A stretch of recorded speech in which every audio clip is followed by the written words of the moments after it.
À l'heure où de nombreux Français descendent dans la rue pour manifester contre la réforme des retraites et l'emploi du 49. 3 par Elisabeth Borne, d'autres restent sagement chez eux. Enfin sagement, siesti un grand mot. Léa Salamé et Raphaël Glucksmann ont reçu de la visite ce dimanche 19 mars. Pas d'invités politiques, d'artistes en vue d'émission mais tous les petits copains de Gabriel, leur fiston qui a fêté ses 6 ans le 12 mars dernier. S'il n'a pas pu célébrer l'événement le jour J, les parents ont quand même accepté qu'une petite fête soit organisée à la maison. Dans ses stories Instagram, voir notre diaporama, Léa Salamé a dévoilé les coulisses du rassemblement de têtes blondes qui se sont invitées chez elle.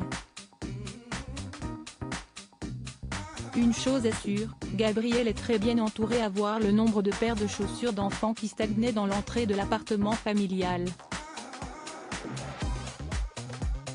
Au total, près d'une vingtaine d'enfants étaient présents pour regarder le roi de la journée souffler ses bougies sur les gâteaux qui ressemblaient plus à des œuvres d'art qu'aux pâtisseries à la portée de n'importe quel parent.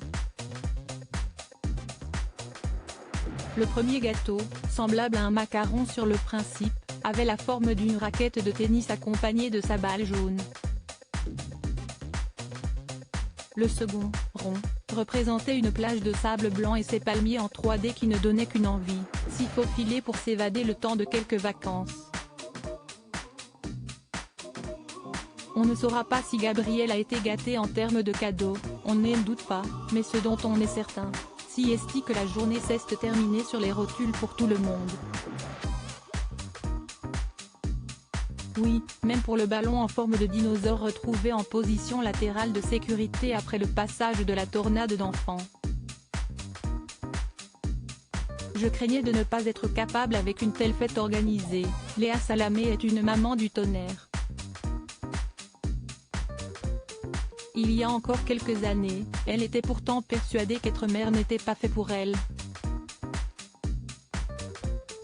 Jusqu'à ce qu'elle croise la route d'un certain Raphaël. Concentré sur mes relations amoureuses, mes objectifs, ma carrière, j'éludais la question d'avoir un enfant. Je craignais de ne pas être capable, responsable, confiait-elle à Télé 2 Semaines. Une rencontre, fin 2015, a fait l'évidence. Un homme m'a donné envie de devenir mère. En 6 mois, j'étais enceinte. Gabriel est venu parfaire le bonheur déjà bien présent qu'elle vivait avec le député. Et comme elle le rajoutait, la fatigue vaut le coup, aussi trépidante soit-elle, cette vie de famille reste un plaisir. On veut bien le croire.